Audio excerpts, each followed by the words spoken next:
Hi there, everyone. Jason Kenney here, taking your questions for the next hour or so on this Facebook Live session. As you know, we do these every now and then, and good chance to take a wide range of questions. Please just type them in the comments section below. Obviously, I would expect probably a lot of questions about the COVID-19 situation and the fourth wave here in Alberta, but happy to take questions on a whole range of issues. While I'm waiting for one to pop up, I'll share a fun little story that this afternoon I got a chance to tour the shooting of the big HBO blockbuster series called The Last of Us, just next to the legislature right now. They've been shooting in Alberta since June, and there is a production going on here until next June. Actually, it's a year-long production to do 10 episodes of their first, the first series, based on a blockbuster video game called The Last of Us. It's kind of an apocalyptic storyline, apparently, but it is the single largest film or television production being done in Canadian history.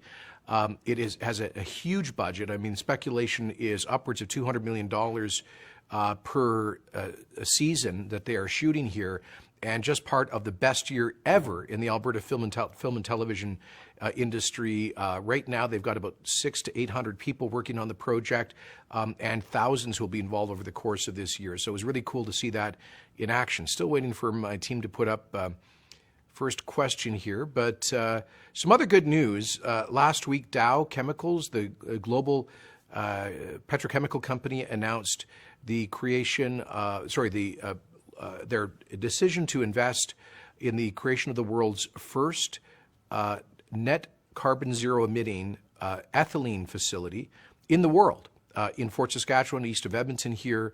A very, very big deal. I've been spending a great deal of time, as have other ministers in our government over the past 2.5 years, trying to get to a yes on this. I can't share with you the dollar figure behind this yet because they still haven't gone to a final investment decision.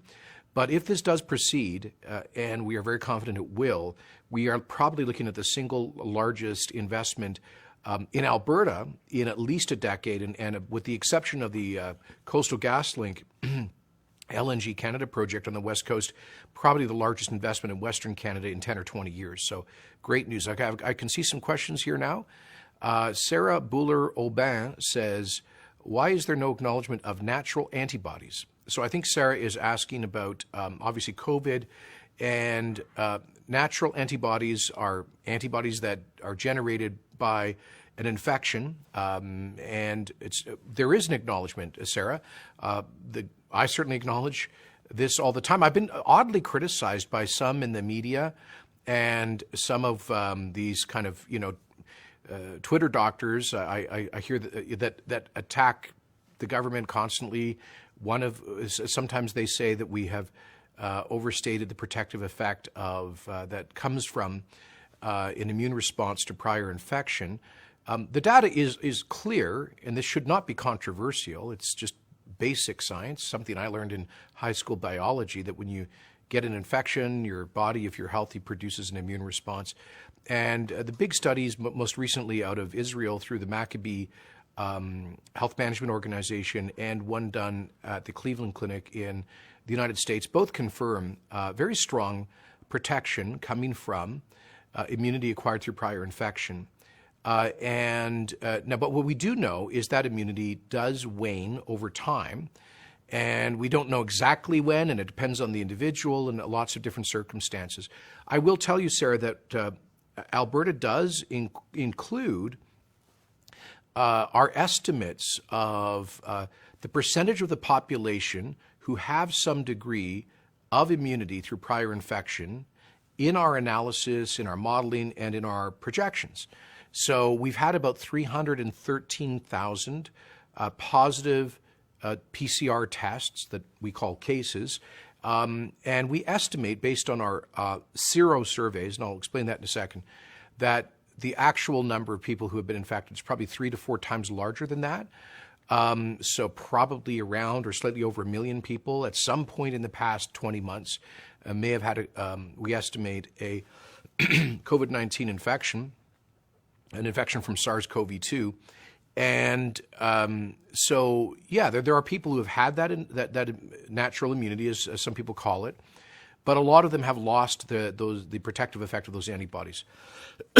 We estimate, for our modeling and planning purposes in the Public Health Division of Alberta Health, that we're estimating that people are losing effective protection through prior infection after about 6 months. So it is factored into what we do. If you're asking about this in the context of the restriction exemption program or our proof of vaccination program, we have looked at possibly incorporating proof of immunity through prior infection into that program, as they've done in Israel with the Green Pass system. Excuse me 1 second.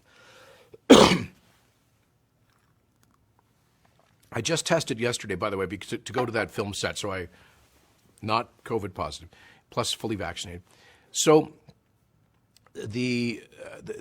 what we've done is looked at that in Israel. It would just be logistically very difficult to incorporate that into the proof of vaccination program that we have now, but who knows, perhaps that would be a possibility in the future. Pardon me. Something in my throat. All right, we'll go to Greg Bates. Says, Mr. Premier, do you know what you have done to the mental health of these semi-truck drivers with this passport thing? No, Greg, I'm not quite sure what you're referring to, because the restriction exemption program, the REP, or proof of vaccination program, applies to what we call certain discretionary activities that are largely of a social nature, and largely in areas that have been high vectors of transmission. So the proof of vaccination program applies to things like large sporting events, cultural events, going to a hockey game, a football game, a concert, nightclubs, restaurants, casinos, gyms, and things of that nature. So it's a fairly limited list of discretionary activities. And not to say that they're not important. For a lot of people, going to the gym, big part of their lives and their health, and that's a good thing. But it does not apply to the trucking industry. So I'm not quite sure what you're referring to there, Greg. But I will say this, that we appreciate our truckers. We should appreciate truckers now more than ever, because they have kept supply lines moving for food and drugs and everything that we need for our daily sustenance over the past 20 months. There were some early days in the pandemic when we were afraid there would be a significant interruption in those supply chains. Truckers have continued to work around the clock, and we truly appreciate that. Just recently, I met with the Alberta Motor Vehicle Association and with all the trucking companies online virtually, and just partly to thank them. So let me just once again say thank you for all that the truckers are doing to keep our whole society functioning. Michael Piper says, has the Janssen vaccine been made available for the province by the federal government? Good question, Michael. The answer is a little complicated. The Janssen vaccine, which is produced by Johnson & Johnson, has received emergency use authorization by Health Canada as an approved and safe COVID-19 vaccine. And the federal government, through their Vaccine National Operations Center, did acquire a certain inventory of the Janssen vaccines in the spring. But shortly after that, there was some revelation about uncertain safety standards at the Baltimore, I believe it was the Baltimore factory, where some of that inventory was produced.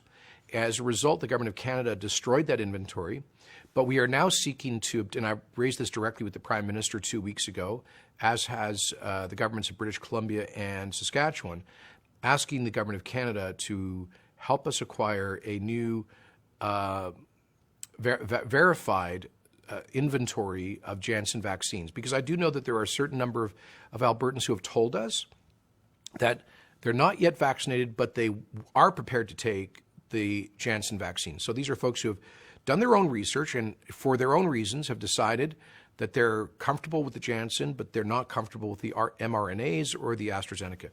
And you know what? As far as I'm concerned, the best vaccine is the authorized vaccine that you are prepared to take. So we are pushing the federal government as hard as we can to get us that supply. Hopefully it'll arrive sometime in October, and we can get that out to pharmacies across the province to provide another choice to some people who would prefer that particular vaccine. All right. Anish Singh says, hi, Premier Kenney, regarding the referendum, what effect will ending equalization payments to Ottawa have on Albertans and Alberta in the short term and long-term future? Very good question, Mr. Singh. Thank you. So the referendum on equalization is a chance for Albertans to say yes to our request for a fair deal in the Canadian Federation. Voting yes on this will not end equalization because it is a principle embedded in the Constitution, Section 36.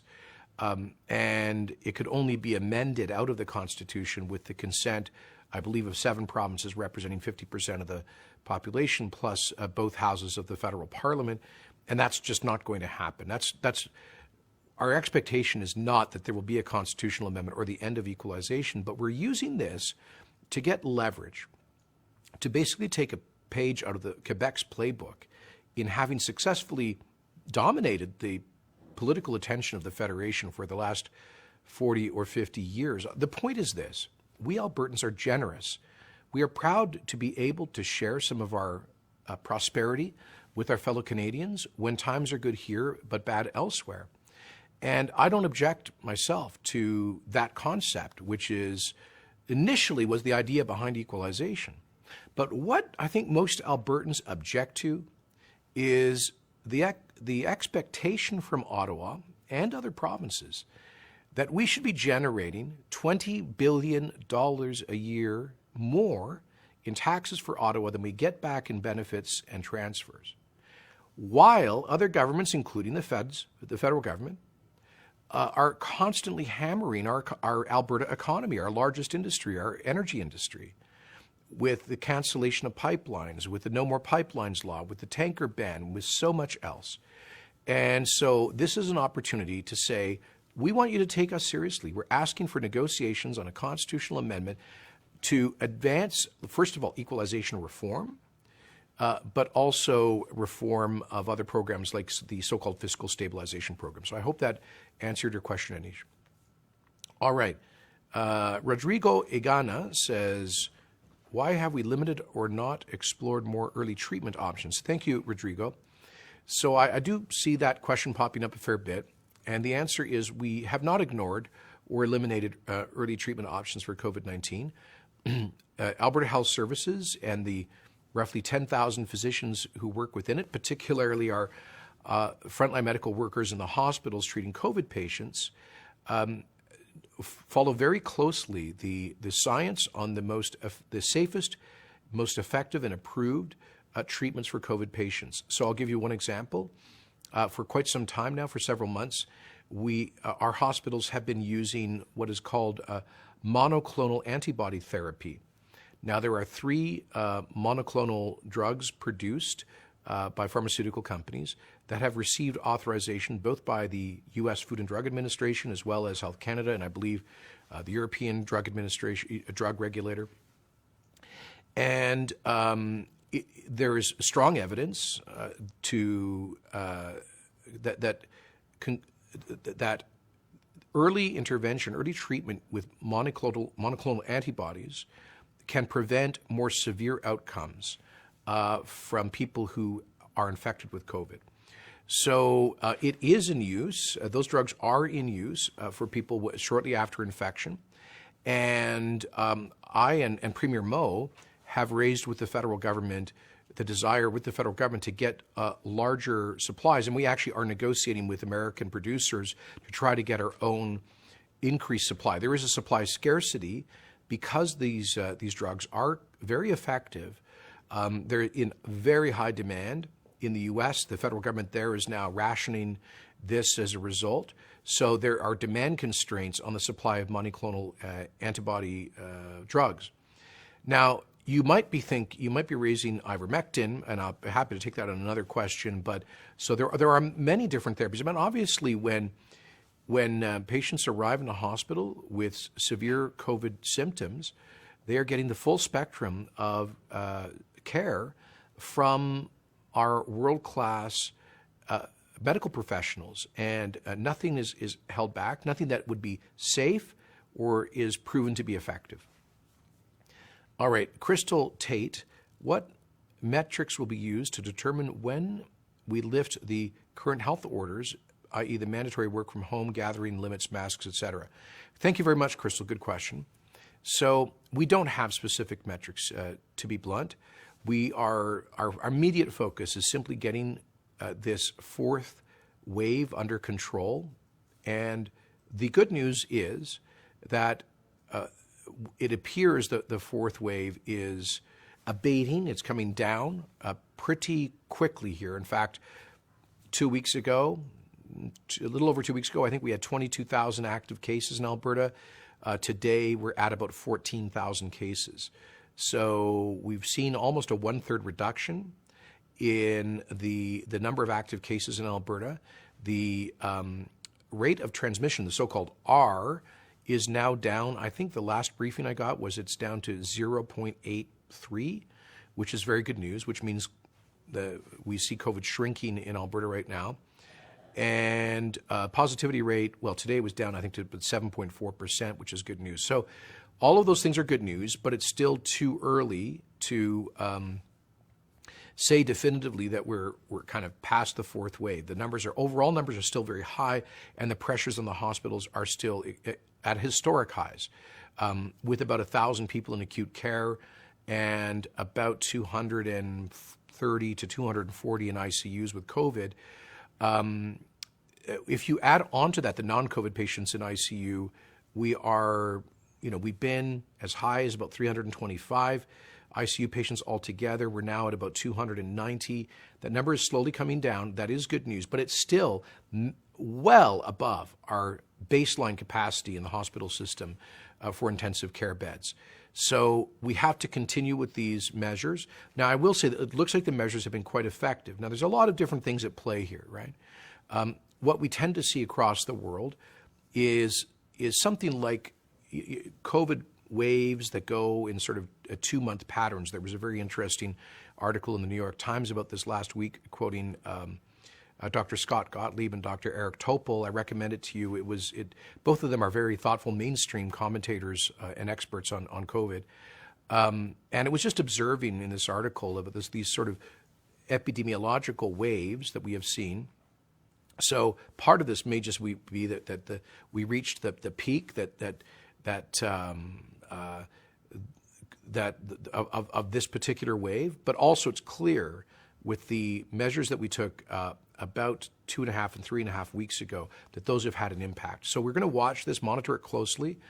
I'll say this, that the restriction exemption program will likely be in place at least through the first quarter of next year. Why? Because we are headed into colder weather when people will be indoors more, which leads to risk of higher transmission. Plus, we are likely going to begin experiencing at some point this winter a waning effect from immunity acquired through prior infection, natural immunity, plus a waning effect from the protection offered by vaccines. Now, don't get me wrong, vaccines are massively effective, but there is evidence in Israel and elsewhere of that protection can abate over time. So we have to watch that very closely. It's why we're now offering booster shots to people over the age of 75 in Alberta. Long story short, we just have to monitor all of this very carefully and not create sort of arbitrary metrics. Given the virulence and lethality of the Delta variant and other potential variants that could come at us. Now, here's my hope. I'm sure we would all agree, be united in this hope, that this fourth wave, please God, is the last COVID wave, and we can finally, 6 months from now, look back and say, okay, we moved from sort of pandemic to endemic status. We thought that was happening in the summer based on our analysis of other jurisdictions. We were wrong in our analysis, but and largely just because of our under-vaccination here. Here's the good news. The more people who get vaccinated, the more quickly we can move beyond restrictions as a response to COVID, and the less likely we will be affected by future waves. And the more quickly we can reschedule all the surgeries that have been postponed, and the more lives that can be saved. So the good news of this is that in the past month, we've gone from about 78% first dose coverage of the eligible population through the vaccines to about 86.5% today. So 85.5%, excuse me. So we've gone up by over 7 points, which is about 260,000 Albertans have stepped up to get their first jab since September the 3rd. And that's a big deal. One of the reasons the reason why Alberta and Saskatchewan were together hit so hard by this fourth wave was the under-vaccination in our provinces. Alberta is now very close to the national average. So if we just keep getting more people vaccinated, I think not only will we get this fourth wave under control, but we can protect ourselves from future waves, and that brings forward the date when we can finally put behind us the use of public health restrictions for once and for all. Crystal Tate, just answered that. So Marlene Madsen says, how can we help to get more people vaccinated? Well, I was just addressing that. Thank you. A critically important question, Marlene, because 90% of the people with COVID in our intensive care units are unvaccinated. And it is astonishing. I mean, I was just looking at some data here that over the past 120 days, I'll just pick people in their 50s, between 50 and 59 years of age. The rate of hospitalization amongst people infected with COVID in their 50s, just picking that age group, people like myself, who are unvaccinated per 100,000 is 811. The rate of hospitalization per 100,000 of the unvaccinated 50-somethings is 14. So if you get COVID, and you're in your 50s, you are 56 times more likely to be hospitalized if you're unvaccinated than if you're vaccinated. For people in their 30s, the rate per 100,000 who get hospitalized is, who are unvaccinated, is 315 per 100,000, and it's 7 per 100,000 for the fully vaccinated. So you are 45 times, more likely to be hospitalized if you have a COVID infection in your 30s if you are unvaccinated than you're vaccinated. I mean, this is incredible data and real life experience that we're having in Alberta. So, on I believe it was September 3rd, we brought in the $100 incentive. And by the way, the deadline is coming up very quickly here. So if you've got the jab in the last 5 weeks and you haven't applied for that yet, you can still qualify for the $100.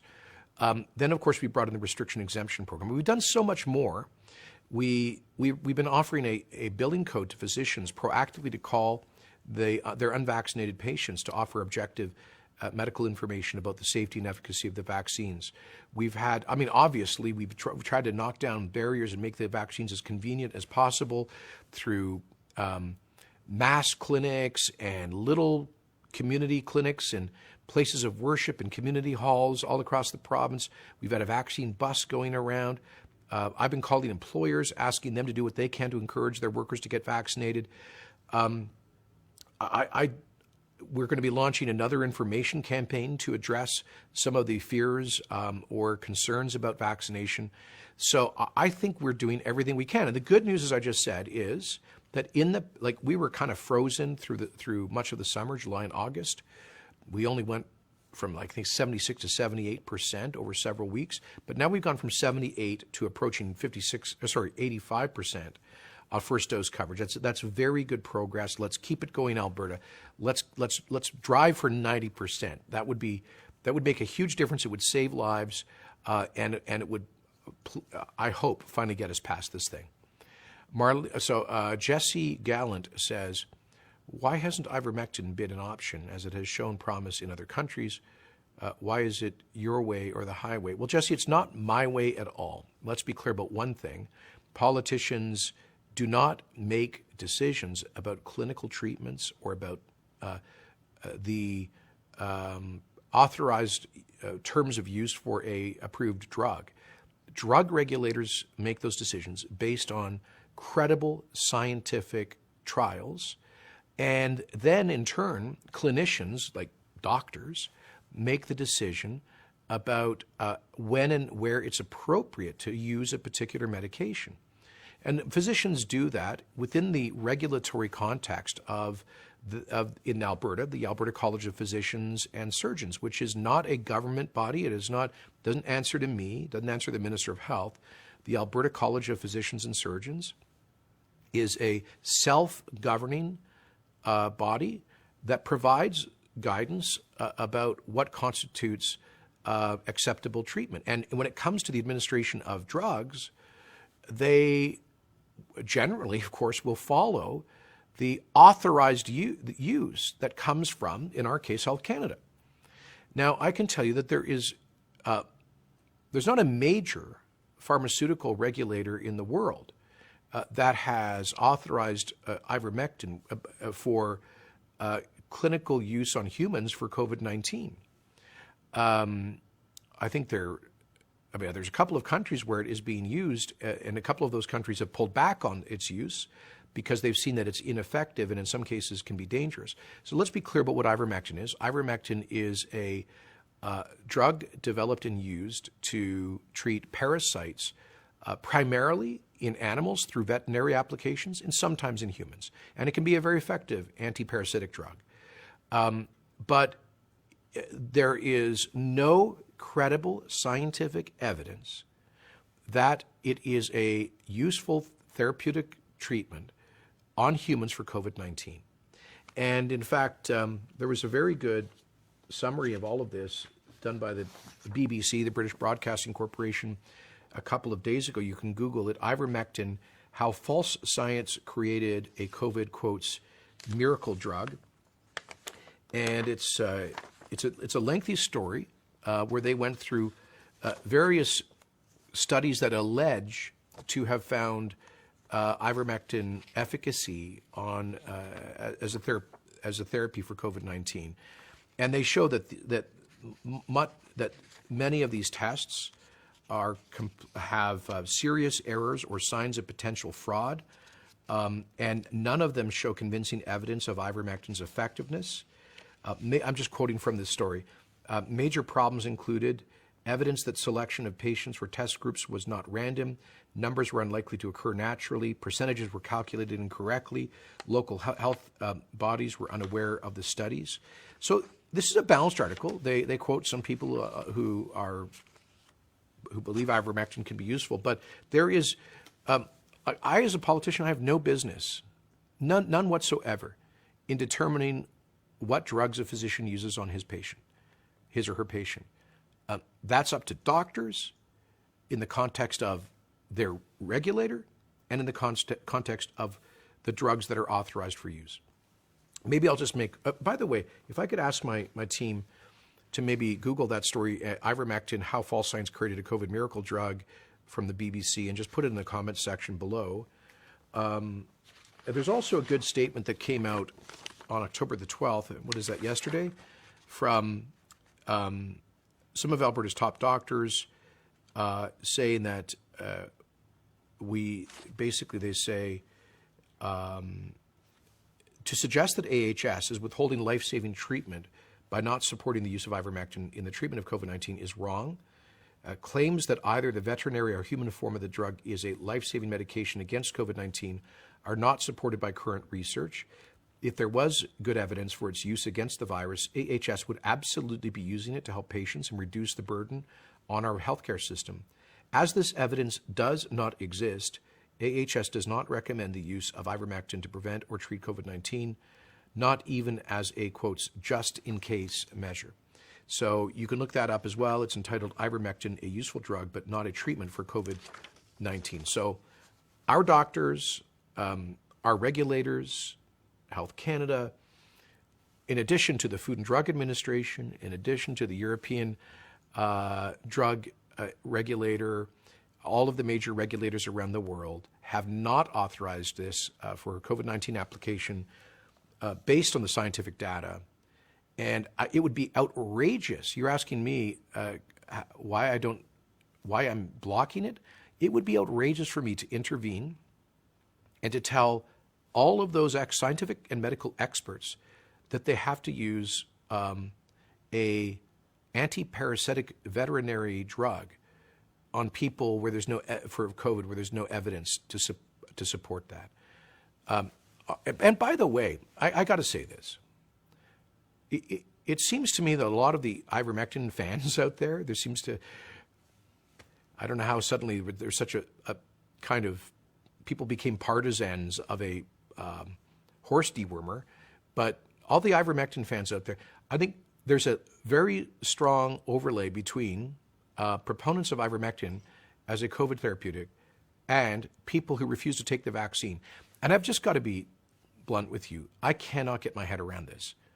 I cannot get my head around how anybody would deeply distrust and oppose and refuse to take an authorized, safe, and effective vaccines that have been used over 4 billion times around the world, vaccines that are incredibly effective at preventing severe outcomes of severe disease from COVID. And yet, many of the same people want us to use a veterinary parasitic drug that is not authorized and has no credible scientific evidence to support it. Anyway, somebody's going to have to explain that to me at some point. Crystal Gautran says, how come there are so many vaccinated in the hospital? Well, there are not that many vaccinated in the hospital, actually, Crystal. There are some. Generally, the breakthrough infections, they're called, people who are vaccinated who get infected and end up in hospital, severe outcomes, are very elderly. Generally, they're over the age of 70, with very compromised immune systems, with multiple comorbidities, pre-existing conditions, and for whom, like, nobody's ever claimed that vaccines are 100% effective.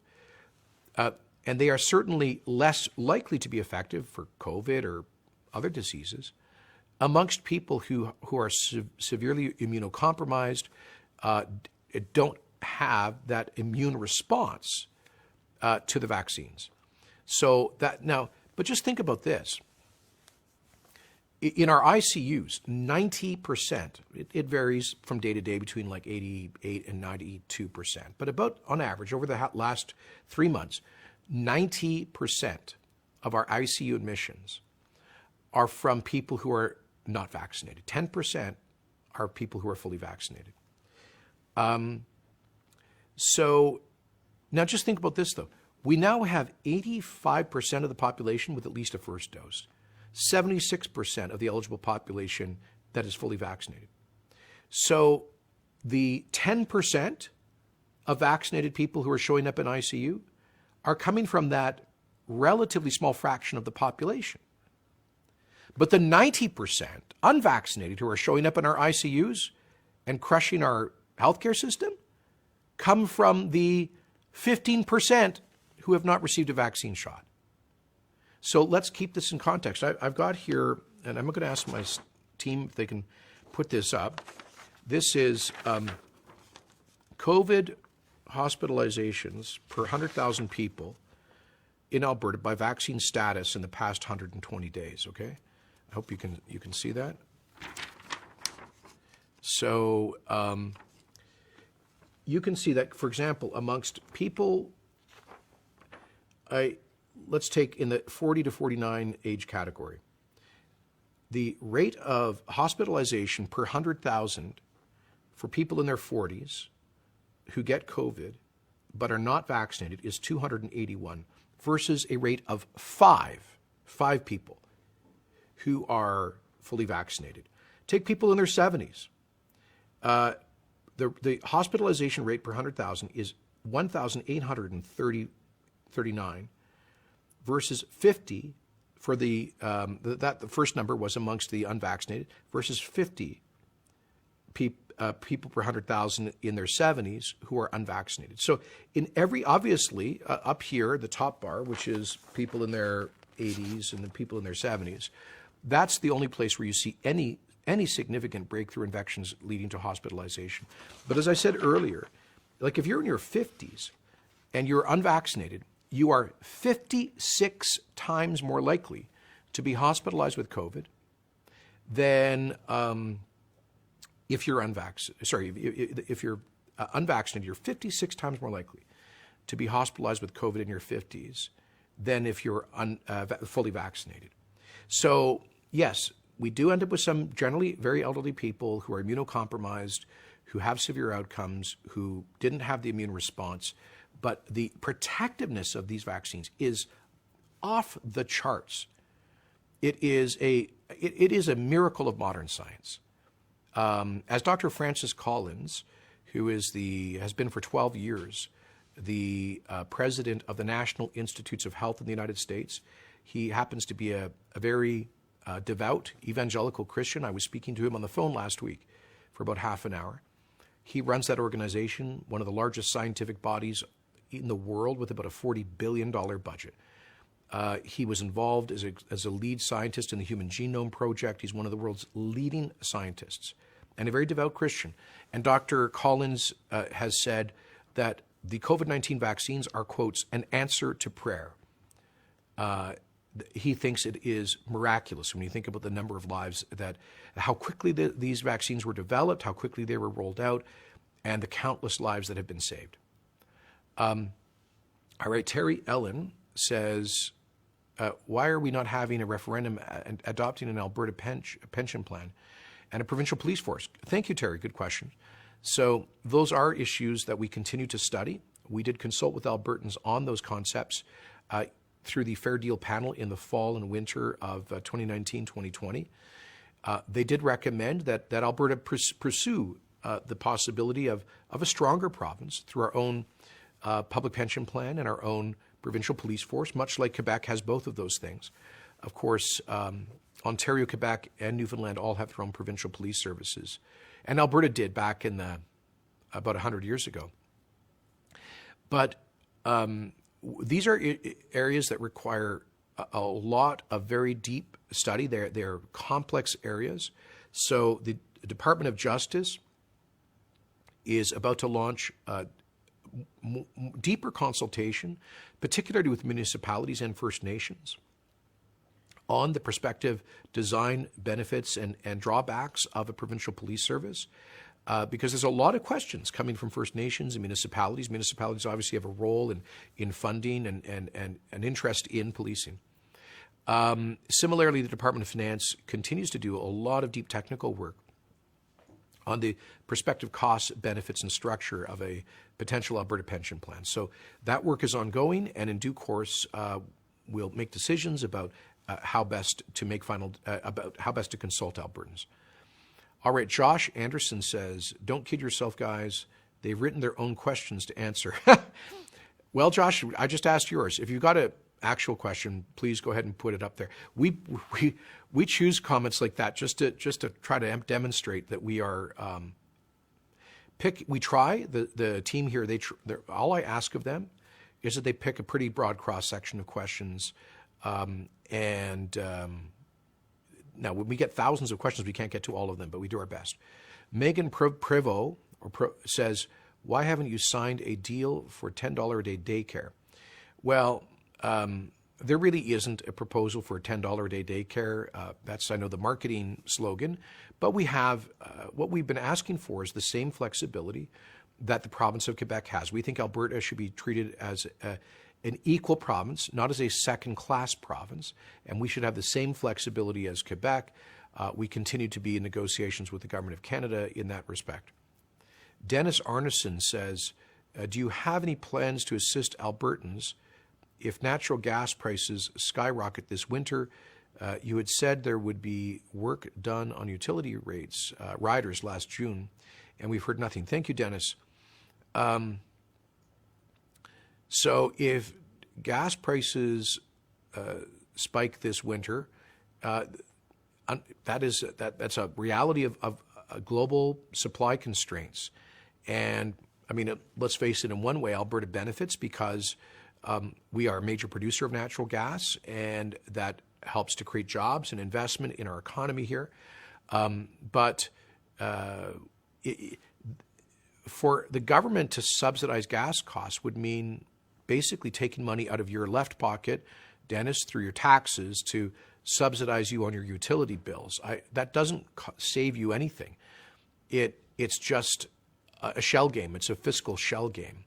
So I think the answer to this is for us to increase production of natural gas, and the higher prices will be a market signal that will lead to that. And fortunately, we will be experiencing much lower gas prices here than in most of the world. And let me just say this about that issue. You know, the Green Left, the NDP, and all of these folks many in the media, have been writing the obituary for the oil and gas industry for a long time because of their deep ideological hostility to the energy sector and energy workers, energy jobs. And they call it a just transition. They have all sorts of euphemisms to describe their attack on our largest industry, our largest job creator. In Europe, you know, they've made some grossly irresponsible decisions around energy. They shut down their coal plants, and then they shut down their nuclear, and then they had to bring back coal, but they didn't work with us to get, for example, LNG exports. Now they're dependent on limited Russian gas. I mean, the whole thing is a mess. Gas prices are taking off like a rocket in Europe, where you've got a lot of political leaders saying that the only issue they should be dealing with is eliminating the use of energy products like natural gas. I mean, we're seeing this problem in the United States. The Biden administration that killed the Keystone XL pipeline is importing 840,000 barrels of oil from the Russians. They're now begging OPEC to increase production. So I think what we're living through now is a teaching moment of energy literacy to demonstrate how the world actually does need what we have in abundance in Alberta. And I hope that the strong prices will be a market signal that will lead to more capital investment for exploration and development of natural gas that will, in due course, help to abate prices here. Okay, Jeff Besler says, if we're in a health crisis, why are you allowing AHS to lay off staff who refuse to vaccinate even though they have worked through the pandemic up to this point? So thank you, Jeff. The answer is that, first of all, staff in the hospitals have always had a vaccine mandate. Always. Always under AHS, always under the regional boards before that, always under the local hospital boards that we had prior to 1993. Because they're hospitals. I mean, it's like being in a military, in the infantry, you have to meet a certain, or in the fire department, you have to meet a certain fitness standard. Working in a hospital with vulnerable patients, you have to meet certain physical health criteria, one of which is being vaccinated against a whole bunch of diseases. I think there are 6 different diseases for which there is a mandatory vaccination requirement to go and work at Alberta Health Services, be it as a orderly or a nurse or a physician. So what AHS has decided to do is simply to include COVID-19. And why wouldn't they do that?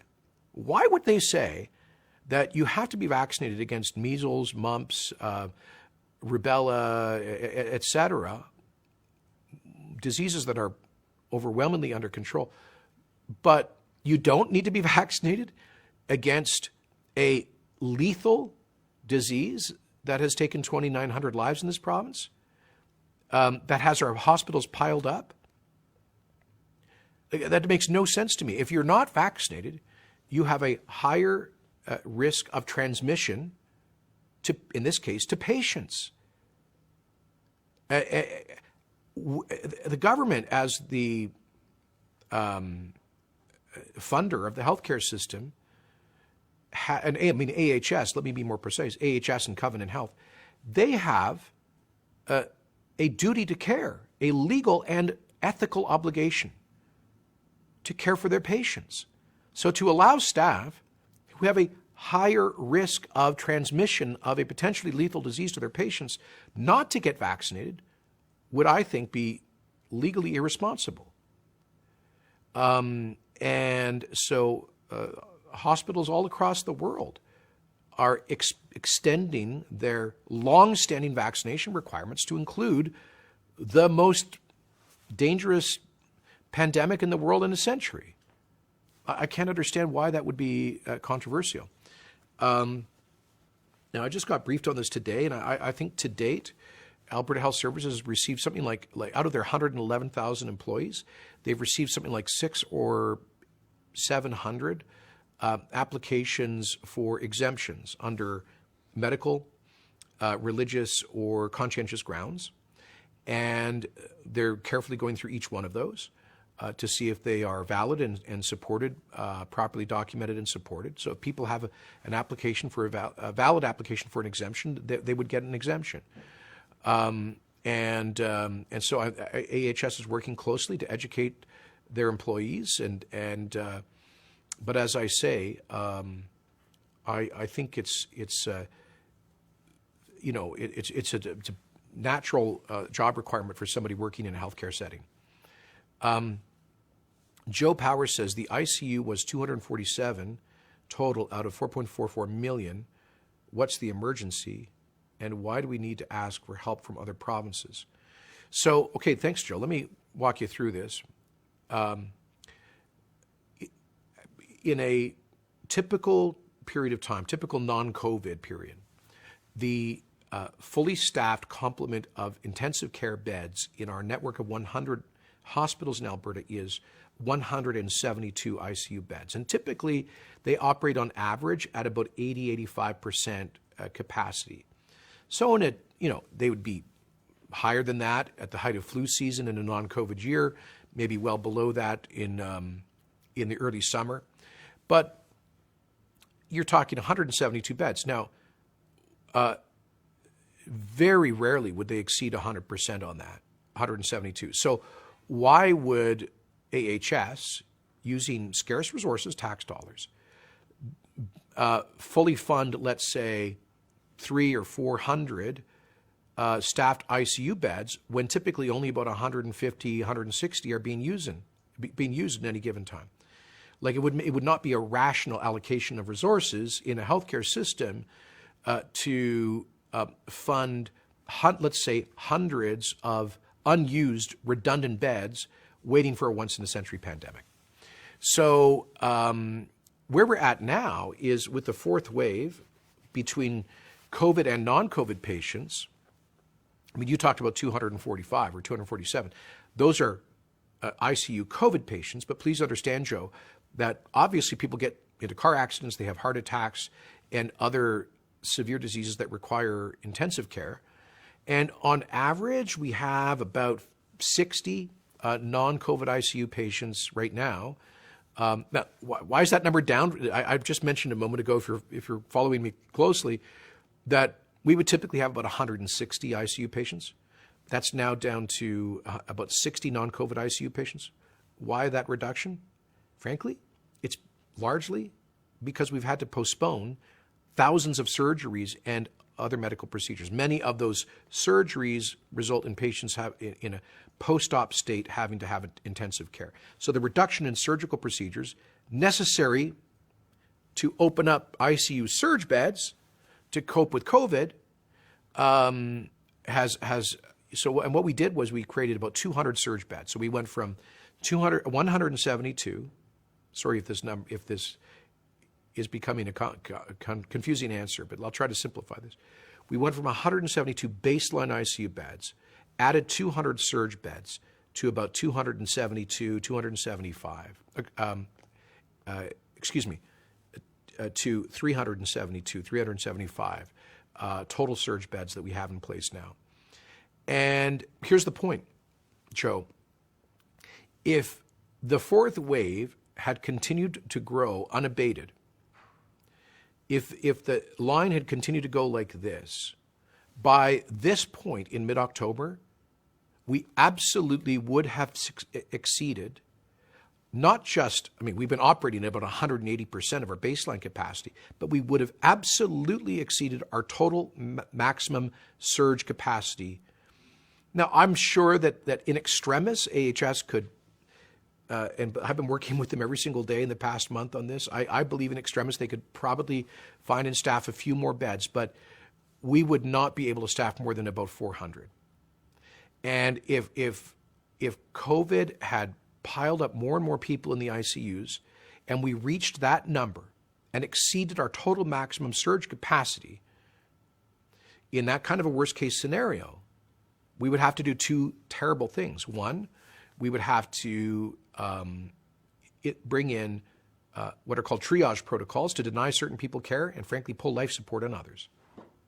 And then we would also have to transport ICU patients out of the province to other places where there might be capacity. We were looking at US hospitals, Canadian hospitals, and that's where the other provinces come in. So what's the choke point? You say, well, why don't you increase capacity in the pandemic? Fair question.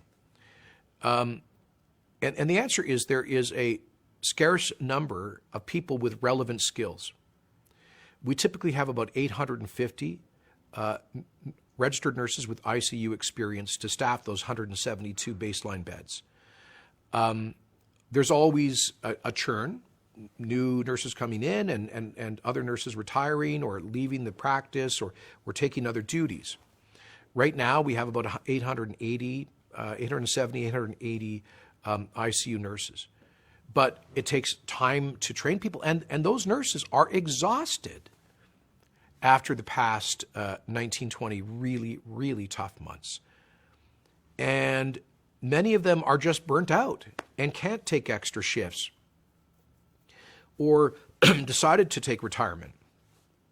And it's been harder, pardon me, to bring some new people in because of that pressure. So that's the same kind of choke point that every province has been experiencing. Pardon me. I mean, Ontario was exactly where we were in terms of per capita ICU admissions about 2 weeks ago. Manitoba exceeded their maximum surge capacity in the spring. They had to transport patients out of province. Many jurisdictions around the world have experienced this as well. There was an article in the Financial Times 2 days ago about a global, it's not an Alberta thing, it's not a Canadian thing, it's a global shortage of people with these kinds of skills. So that is a bigger challenge that we all have to address together, and I can get into that another time. That answer is already long enough. Marcel Van says, raise corporate taxes back to the same as other provinces. The lowest is not always the most competitive. Well, Marcel, I don't understand how the lowest is not the most competitive. What is it we're competing for? We're competing for new business investment that creates jobs and then creates more revenue. The best tax policy is one that broadens the tax base, that has more taxpayers, in this case, more businesses paying business taxes, as opposed to a higher rate that drives investment away and doesn't attract it. So, Marcel, the job creation tax cut that we campaigned on, we were elected on, to reduce the taxes on employers by 1/3, was analyzed by several independent economists, including some who are typically quite critical of our government, who validated that this will actually generate significant additional investment, growth, and jobs in Alberta, and over time will actually increase revenues as a result. Now, the NDP came into office in 2015. They raised Alberta's business tax rate from 10 to 12%, so a 20% increase in the rate. And guess what happened? Revenues plummeted by $1 billion a year from Alberta's corporate taxes. Why? Because they disincentivized business investment and pushed some of it out of this province. So what we are seeing now is Alberta is, I believe, moving into an economic boom. We are leading the country in economic growth, probably about 6.4% expansion of our GDP this year. We saw the creation of 20,000 net new jobs last month, the month before, and the month before, 60,000 net new jobs in the last 3 months, 90,000 net new jobs since the beginning of this year. We are seeing massive new investment across the economy, the best year ever in the formation of venture capital, in the information technology sector, the startup sector, the best year ever in the forestry sector, capital, money moving here from BC because we've peeled back regulations and guaranteed access to fiber. BC has made it more difficult for that industry. The best year ever, by far, in Alberta history in our film and television industry. $1 billion of investment in that industry this year. And now entirely new industries, or first of all, massive expansion of critically important industries like petrochemicals. I mentioned at the top of the program the announcement by Dow last week of their massive new ethylene plant in Fort Saskatchewan. I can tell you, I first sat down with the senior executive team from Dow in the summer of 2019, shortly after we took office. And the very first thing they said to me, because I was there to pitch them on this investment, the very first thing they said to me was that your 1/3 reduction in the business taxes has brought Alberta into the game for this kind of investment. Please understand that, a company like Dow, they operate in dozens of countries around the world. This is a company with over $100 billion of revenue per year, I believe. And they could locate this ethylene plant in Louisiana, in Texas, and West Africa, and Southeast Asia, in countries with much lower labor costs, with a year-round construction season, with lower construction costs, and lots of other advantages. They could do that. So for us to compete with those jurisdictions, we have to have a very compelling offering. We have to be competitive, not just with other provinces, but with the rest of the world. And they said, your 1/3 reduction in the business tax rate has at least made you competitive. We had to do a lot of other things. The Alberta Petroleum Incentive Program, giving flexibility to municipalities to offer local tax breaks, applying that flexibility to machinery and equipment, working with these companies to ensure access to skilled labor in the future through our Skills for Jobs program, our upscaling of apprenticeships, and all of that. Our deregulation initiative, the acceleration of approvals, the investment in carbon capture and storage infrastructure, our natural gas strategy, our petrochemical strategy, all of these things combined were part of the offering. But we wouldn't even be in a discussion with them, let alone securing this investment that will create thousands of jobs, were it not for the 1/3 reduction in business taxes. And I can tell you that we are in advanced discussions on similar investments of that scale for petrochemicals and hydrogen, a potential multi-trillion-dollar future industry. And then when I'm speaking to the global CEOs of major companies, I always start with the job creation tax code, or they do, because that's got us in the game in competing for global capital. All right, Chad Ornston says, with the new QR app, if you guys could increase the font size here, I'm getting old and I need glasses or something. With the new QR app, how are individuals with no phones or devices supposed to show proof of vaccination when you said the vaccination printout will not be allowed? You can get a free printout, Chad, at any Alberta registry office. Just go in and they'll print it out for you, and that will be acceptable. It's accepted. Thank you for the question. Sana Whiffen says, Sana Whiffen, are you going to be giving any compensation to small retail businesses that have to go to 1/3 of our regular capacity during the 4th wave? Sana, we have not asked. Okay, let me just. The answer is that we have offered, of course, the small and medium-sized enterprise grant that's provided, I think, about $800 million in support for businesses. I just spoke today to the Retail Council of Canada, including hundreds of retail businesses in Alberta, and nobody raised this as a concern. I want to thank retailers for having cooperated with us on being COVID safe. We hope to be able to get past this, these kinds of restrictions soon. But we are also providing a $2,000 grant to businesses that are working within the restriction exemption program, the proof of vaccination program that does not include retail right now. But thank you for raising that, Senna. I'll take that back and discuss that with my colleagues. Cindy Cameron says, Premier, you're in a no-win situation. I just hope to see more wins. Thanks for answering questions. Thank you, Cindy. Yeah, it is there. Let's be blunt. In COVID, we only have bad choices. And it's a question of trying to balance so many different, profoundly serious considerations. And there's just no easy way to do that. That's what governments all around the world are learning, of course. Jeffrey Gaudreau says, why haven't you guys spent any of the millions of dollars in ICU nurse training, like specialty training programs or on bed creation to prepare for this year's COVID crisis? Well, actually, we have, Jeffrey. We instituted last year a special accelerated training program to help to skill up nurses to be able to work in the complex environment of intensive care.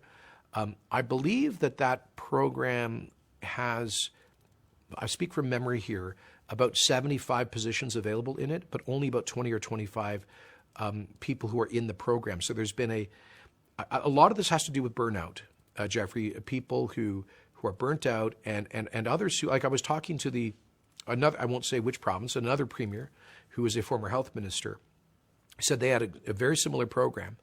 But a lot of the younger nurses that went through that accelerated ICU training program and did service during their brutal spring wave are not coming back because they were traumatized by the experience of working ICU and seeing so many people basically asphyxiating to death right in front of them and the trauma of that. So a lot of this it's not just about dollars and cents. In terms of the dollars, we have added about $1 billion to the baseline budget for Alberta Health. We've also, on top of that, added $2.85 billion in this and the last fiscal years in COVID health contingency funding. So that's basically between the baseline budget increase plus the COVID contingency funding, nearly $4 billion additional dollars that we've put into the system. So we have spared no expense to provide as much support as possible. In terms of rooms, that's not really the issue. We did build out some auxiliary facilities, some overflow space, should we need it. It's not really about beds. It's about staff with particular skills, and it's the same challenge that every province is facing across Canada. Now, I will say this. In the United States, they've demonstrated that they have much greater hospital and healthcare capacity than we do. And that's a reflection of the fact that they spend a lot more on healthcare. Obviously, their health providers are private, largely private, and largely through private insurance. I mean, there's Medicaid and Medicare as well, big players, but altogether, the Americans spend about 18% of their economy on healthcare. We in Canada spend about 13% of ours. So the size of their system is 1/3 larger. Secondly, given the competitive nature of much of their health system, they have kind of redundant capacity. You can go to any major American city and there's going to be competing hospitals and health management organizations and hospital networks. And that competitive environment creates a lot more redundant capacity, a lot more medical staff per capita, a lot more hospital beds per capita, and a lot more ICU beds per capita. I mean, I read an article recently comparing Alberta to Alabama. We have roughly similar populations, but they have significantly more ICU beds. And again, that's a reflection of the nature of the systems. When we have a single payer, let's be honest, government ration system like we do in Canada, that means that we carefully manage our resources to align with the demand. As I mentioned earlier, if our typical historical average patient load in intensive care is in the range of 150 to 160, and if we hardly ever exceed 170, like why would we build out 400 permanent staffed ICU beds waiting for a once-in-a-century pandemic. Now, clearly, so the only way we've created these surge beds is basically to repurpose surgical facilities and surgical staff, in many cases, to provide ICU surge capacity. And and I've been talking to other premiers about this, what we clearly have to do is have a more kind of fungible system between the intensive care and surgical functions in our healthcare system. And so there are big challenges that I've asked our new health minister, Jason Copping, to work on. Corey Guy says, are you still against the Great Reset? Yes, Corey, I am against the Great Reset, which is, that's Klaus Schwab's book. He's the president of the World Economic Forum, the so-called Davos Summit. And basically he wrote this book saying that the world, governments, politicians should use the pandemic as a opportunity to reinvent global political priorities along what I would call socialist lines. I am not a socialist. I fundamentally disagree with Klaus Schwab. I think his approach to energy policy is kooky, as Europeans are now discovering. So yes, I am against the Great Reset. But I do not accept the conspiracy theory. When some people say the Great Reset, they don't mean Klaus Schwab's left-wing political program. When some people say the Great Reset, they imagine that some shady network of global elites invented a fake pandemic called COVID-19 in order to, I don't know, take over the world, fill in your conspiracy theory here. And yeah, sorry, if that's what you believe, I guess, like I've said before, please come back to reality. Please talk to somebody who's been in intensive care, intubated, in an induced coma. Please talk to somebody who's been working on the front lines of our healthcare system. You know, if you think that this is some kind of a conspiracy dreamed up by some Swiss socialist in Davos, this is the Great Reset. I think it's a bad political program, but it is not a conspiracy that invented a fake pandemic. And by the way, there was a very interesting article some of you may have seen a couple of days ago about a family in Edson, just trying to find this, a family in Edson, Alberta, who believed that COVID and the vaccines were part of some kind of a conspiracy. I can't find it now. But they refused to get vaccinated, and the father in this family ended up, well, I think he's probably still in intensive care, intubated, fighting for his life. And they had belonged to a bunch of Facebook groups that believed that the Great Reset is a conspiracy and the vaccines are a conspiracy and tracking devices are included in them and all of that stuff. And then this guy, poor gentleman, ends up fighting for his life with a COVID infection in an intensive care unit.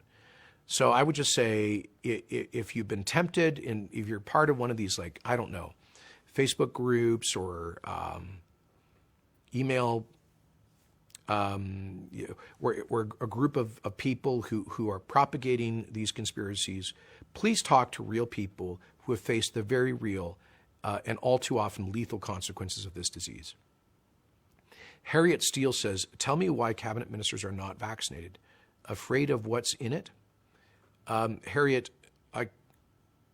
no. All ministers of my cabinet are vaccinated, are fully vaccinated. And indeed, we will be bringing in a proof of vaccination requirement or negative test option to participate, to attend the Legislative Assembly for the upcoming October sitting. And the government House leader has said that all but one member of the government caucus have been vaccinated. One is working with medical professionals on some health issues. But so, no, there's the cabinet, the core cabinet, I think is 23 ministers are all fully vaccinated. Chris Robbins, and I think pretty much all of them had photo ops and everything else to prove it. If you want to check that out. Chris Robbins says, get rid of photo radar in the province as it is only a money grab and doesn't slow down traffic. Lose the graduated driver's license program as this is just another money grab. Maybe some other taxes could be lessened or even scrapped as we're already being taxed to death. Thank you, Chris. We're taking a look at the photo radar issue and totally agree that in too many cases it's been used as a cash cow by municipalities. Alan Levin says, Premier, do the major potential projects that you mentioned need federal approval before proceeding? If so, what are the chances, as history proves Alberta's problems with the Trudeau Liberals? Very good question.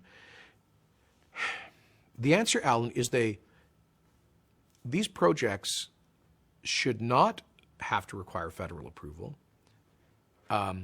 But the federal Bill C-69 from the last Parliament, the so-called new Canada Environmental Assessment Act, what I called the No More Pipelines Law, allows the feds to step in over their jurisdiction into provincial area whenever it pleases them on an environmental assessment. And this is why we are so deeply opposed to that law. It's why we're challenging it through a judicial reference to the Alberta Court of Appeal, which I believe will go to the Supreme Court of Canada, supported by the vast majority of provinces, I think 8 or 9 provinces who stand with us in our opposition to that law. And it does concern me. I will raise with you, Alan, that when I'm dealing with these major investors, very often their primary concern is around uncertainty of the federal government's regulatory process and politicization of environmental regulations by the federal government. So, and I'll just give you one example. We've been working so hard on landing these big petrochemical investments, but the Trudeau Liberals came in last year with new plastics regulations that list all plastics products as toxins, the equivalent under the regulations as arsenic, and which is, of course, ridiculous and unscientific. And this lost us probably 18 months in terms of the interest of these investors. And we've had to work with the federal government to try to get a fix on that and a workaround. And now the petrochemical and the chemical companies are suing the federal government, saying that their new plastics regulations are unlawful. And this is the kind of stuff that we're fighting constantly. I haven't been able to talk about much of this because we've been so focused on COVID, but it is a very, very real problem. All right, Tracy Buchert-Newdorf says, are you planning to even end the REP program? It seems to me like you are quite enjoying this and know that it will never end. Yes, Tracy, the REP program, which is the proof vaccination program, will end. And I'm hoping it will end in the first part of next year. But now that we have it in place, it's clearly been helpful in getting this fourth wave under control. Now that we're headed into the cold weather season, and we are likely to see some diminishing protection from prior infection and from vaccines, we have to be careful over the winter. So it's our intention to keep this in place at least into the first quarter of 2021 through 2022 through this winter. And I very much hope that we can then scrap it, put all of this behind us, but I don't want us to risk a fifth wave that is similar to this one that we've been dealing with, that given the unbelievable pressure on our hospitals. And so the way you can help us get out of this, the REP and any other restrictions, is for more people to get vaccinated. All right, Bryce Clune says, Alberta CFO. I think Bryce is asking about the Chief Firearms Officer. So Minister of Justice Casey Madhu announced the appointment of our first ever Alberta Chief Firearms Officer in August, and or was it September? I would just ask the team here if they could post a link to the news release announcing her appointment, and a very qualified individual after a rigorous selection process, and we hope that individual will be bringing a more common sense approach to the application of federal firearms legislation in Alberta. Catherine Wright says, why don't you talk to people who survive COVID and have natural immunity? Time to recognize natural immunity. I actually kind of answered that question. I think it was the very first question or second. Long story short, we do recognize natural immunity. It is a very strong form of protection, but it is not permanent. It wanes over time.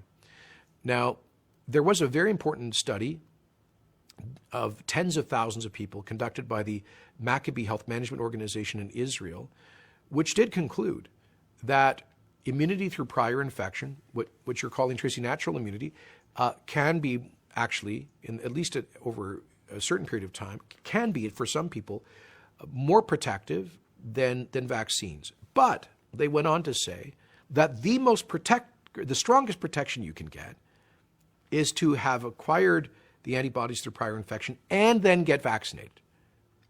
So it should not be seen as an either-or choice.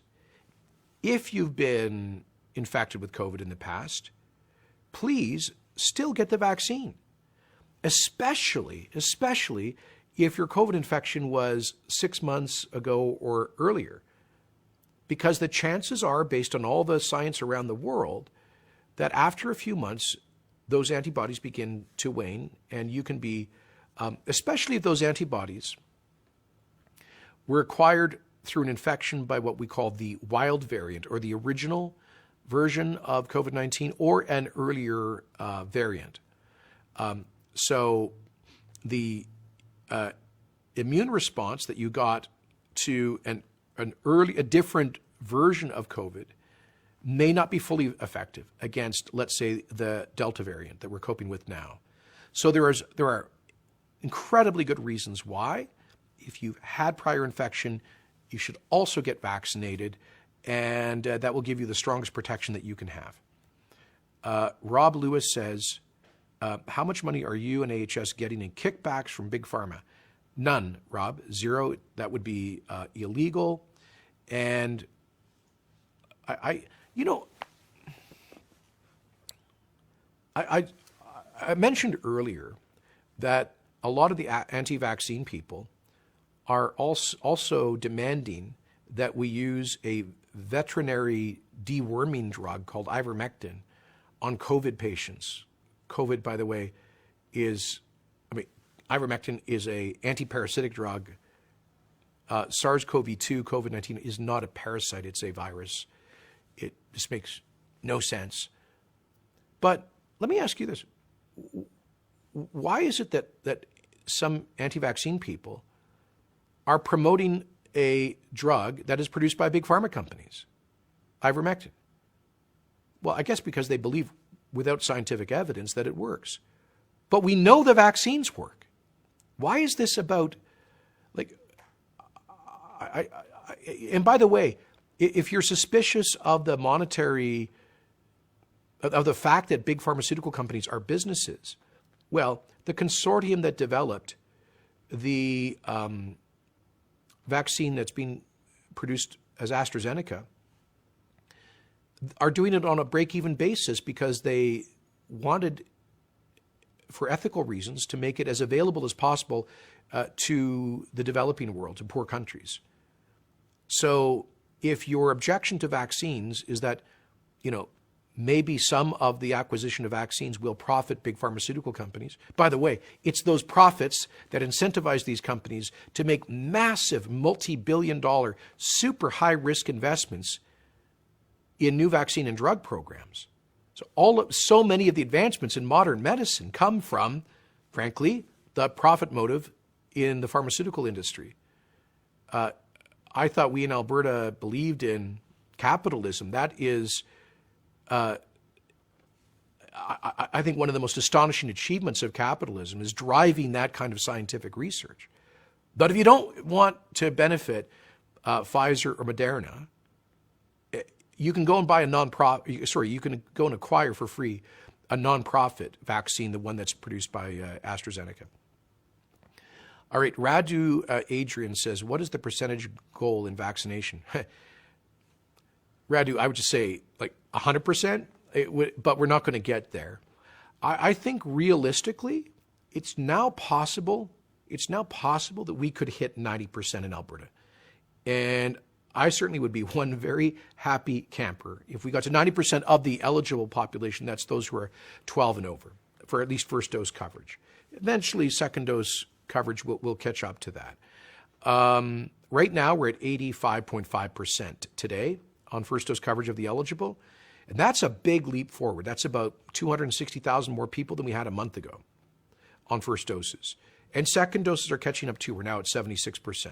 So we're getting there. Every extra point is lives saved, less pressure on the hospital system, and being able to move past the pandemic for once and for all more quickly. Angela McDonald, and by the way, there are countries, I mean, the United Arab Emirates is an outlier because I think they're at like 93% or something. I don't know how they got that, but there are a number. Portugal is, I think, at about nearly 90% of their entire population. So they've vaccinated virtually everybody who's eligible. So there are countries that have done that. I mean, here in Alberta and in Saskatchewan on the Canadian prairies, we have our own unique demography and culture. And I think that's reflected in the fact that we've been struggling behind the Canadian average, but we're now catching up. That's the good news. Angela McDonald says, so what happens when this happens again and there's a fifth wave and a sixth wave? When is enough enough? Exactly, Angela. We can avoid a fifth wave and a sixth wave if we get enough people vaccinated. So let's get that done. David Cloutier says, why is there so much secrecy around cabinet decisions? Why can't we see Dr. Hinshaw's range of recommendations, for example? Well, David, one of the core principles of our Westminster government is cabinet confidence, so that what is discussed around the cabinet table is confidential, so that ministers and officials can be as frank and transparent in those conversations as they need to be. But I can tell you that so there is no unique secrecy here. The documents that come to cabinet discussions are subject to cabinet confidence. That is an ancient legal principle in our system of government. And it allows governments to function, because if every cabinet meeting was like a meeting of the legislature, well, not very much would get done. John Timms says, Premier, we are seeing the film and television industries doing the best they've ever been in this province. What sort of outlook do you see in this industry over the next few years? Thank you, John. As I mentioned off the top, I just did a bit of a tour this afternoon at the filming of the HBO future blockbuster series, The Last of Us, where they're shooting today down next to the legislature. They've got other sites here in Edmonton. The largest multi-series film or television production in Canadian history. And we've seen about a quadrupling of investment in that industry this year since we brought in the expanded and reformed Alberta Film and Television Tax Credit, and all the other things that we are doing to promote the industry, the tax relief on businesses, and so much more. Of course, we've always had the fantastic scenery and a lot of highly skilled workers in the industry, but it's never really reached critical mass. And what's exciting now is big productions like this, like The Last of Us. They've committed to this first year, which will be 10 episodes, based on the first section of the video game.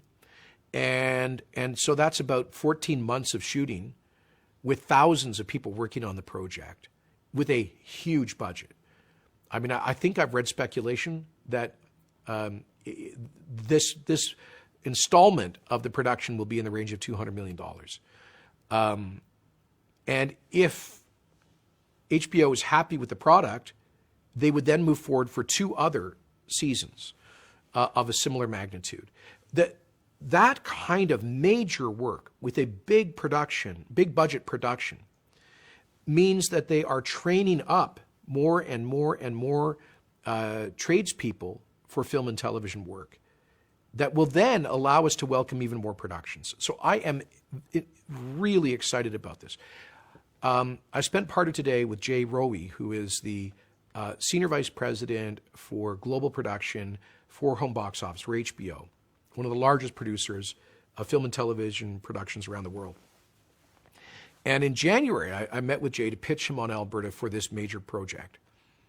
And he looked across the table at me and he said, with everything that you've done, your film and television tax credit, your corporate tax cuts, your all of these other things added up, he said, you are now the most competitive place for a project like this in North America. That was music to my ears. So I think we're going to see this emerge as a significant industry. And it's not just the industry itself. It touches all kinds of, when they go and shoot in Fort Macleod, the hotels are full and their local restaurants and caterers are busy. Costumes and props and hardware and construction. I mean, it's an industry that touches so many other industries. And at the end of the day, you end up with beautiful Alberta being projected onto film and television and computer screens around the world, helping to build our brand, which will also help with tourism, travel, and other things. So I'm very excited. Just going to take a couple more questions because I've been at this now for, oh my goodness, an hour and a half. So Shelley Sutley says, a huge thank you for your patience, Mr. Kenney, dealing with all the down the rabbit hole craziness. Well, thank you, Shelley. It's been different. Tracy Innes says, will you please consider redoing the draft curriculum? I'm a teacher and it's absolutely horrible and developmentally inappropriate. Well, Tracy, there is a serious ongoing consultation parents, teachers, school boards, First Nations, and the general public, as well as subject matter experts on how to improve the draft. But I think you may not be getting the full bill of goods on this, Tracy, perhaps, from your union.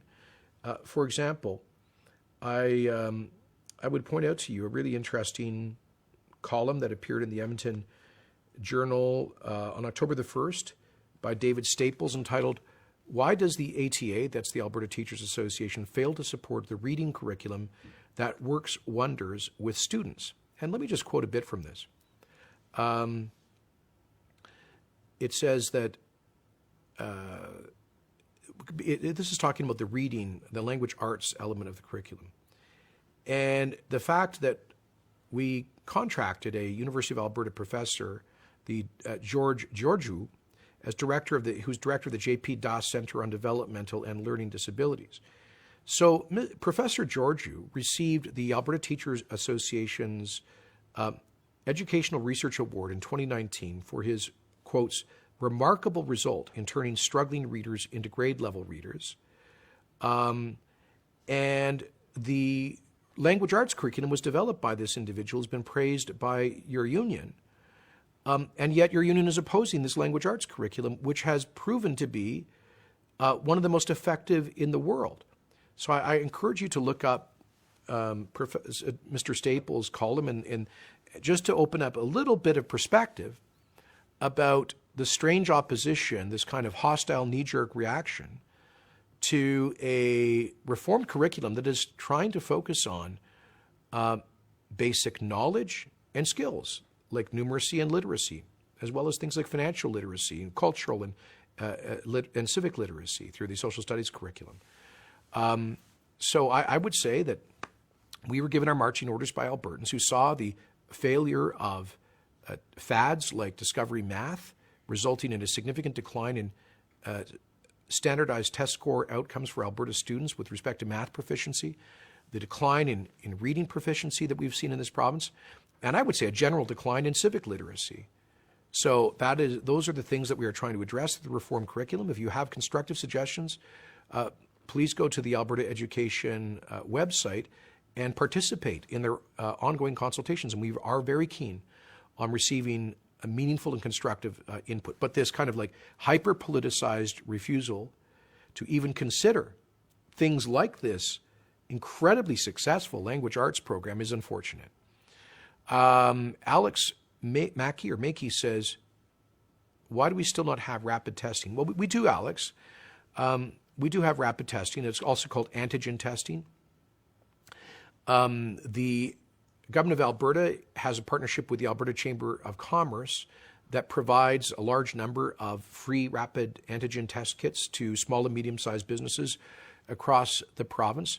There is a consortium of major national businesses and employers called operating with the Creative Destruction Labs out of Toronto, but it includes 60 employers in Alberta that are rolling out widespread use of rapid antigen testing as an additional protection. Because I totally agree with you that we should be following the example of the European Union in this respect. There was a very good article. It'll come to me where I saw this. A very good article recently summarizing, I think it was the New York Times, summarizing the widespread use of rapid antigen testing in many European countries and comparing that to the United States. So one of the problems we have is supply constraints, because Health Canada has authorized far fewer rapid antigen test products than has the British and European drug regulators. So I've raised this directly with Prime Minister Trudeau. I've raised it with all the premiers. We all signed a letter to the federal government asking Health Canada to accelerate the approval of rapid antigen test products so we can get a greater supply. We are just about to roll out a huge expansion of rapid testing to our schools. We are seeking to acquire 6 million rapid antigen test kits to equip parents of school-aged children between 5 and 11 years old, those not yet eligible to be vaccinated, so that they ideally can do 2 rapid tests a week with those school-aged unvaccinated kids. We will begin that program in the areas that have been hardest hit or have the highest level of viral spread and move out from there. So you can expect that. And in fact, tomorrow our government will be discussing a proposal that I've been calling for much wider support for businesses and nonprofit community organizations who want to participate in voluntary antigen testing. As more and more businesses bring in proof of vaccination mandates in their workplace, many of them are allowing for a negative rapid test option. So we are expecting to see the demand continue to grow. But thank you for the good question. Andrew Delory says, why are they low on funds when we pay one of the highest amounts to healthcare in Canada? They're not low on funds. Andrew, you're right. We do spend more per capita on healthcare than all of the provinces except Newfoundland and Labrador, that's slightly ahead of us. We spend about 20% more on healthcare per capita than the Ontario, Quebec, and British Columbia.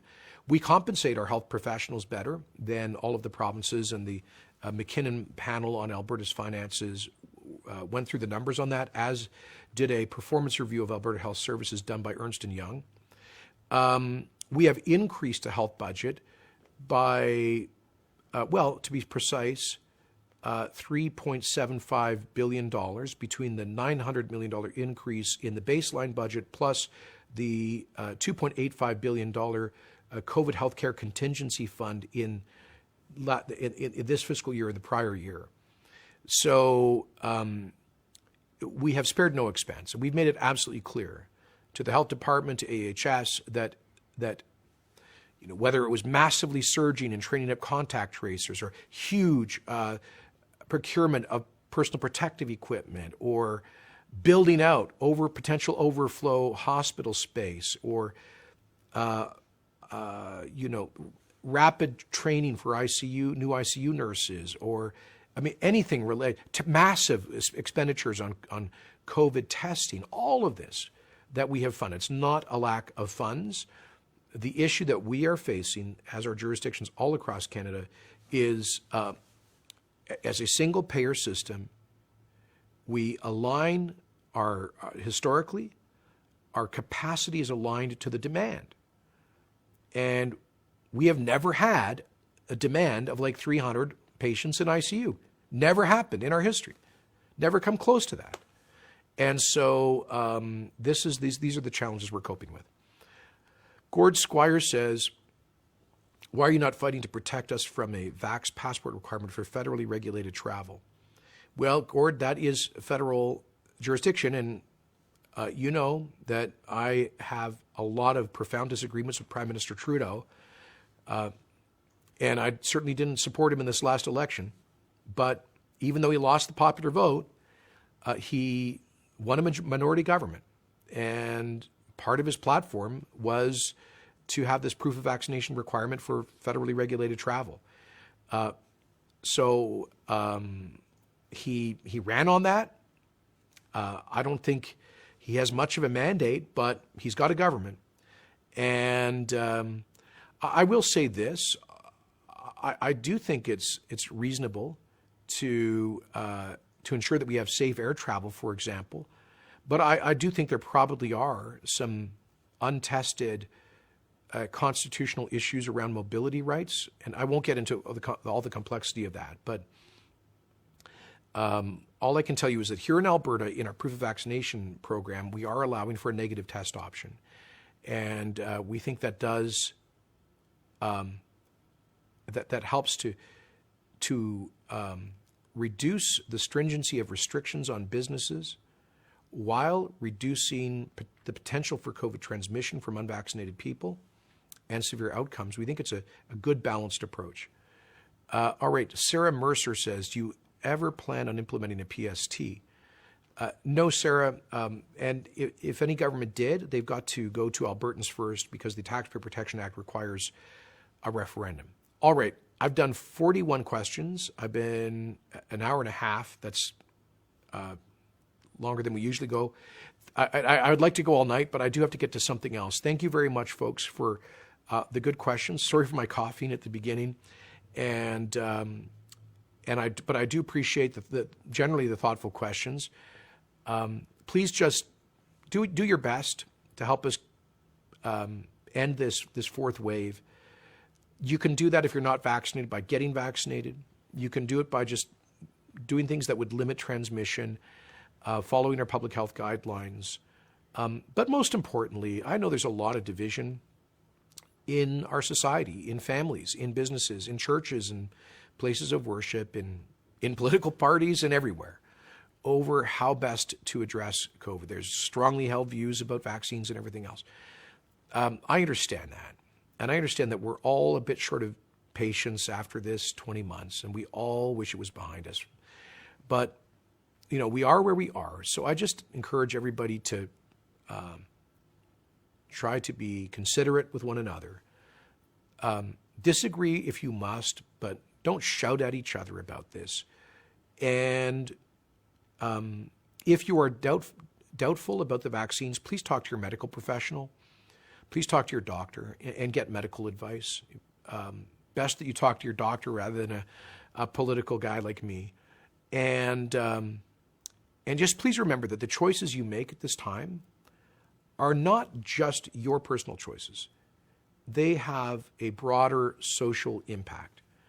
And so finally, let me just close by saying a profound word of gratitude in this Thanksgiving week to all of our frontline healthcare workers for doing so much under incredibly stressful circumstances to save lives. And we should all be deeply grateful for the work that they are doing now and through the past 20 months. With that, thank you so much. Look forward to doing one of these in the near future. Take care. Good night. God bless.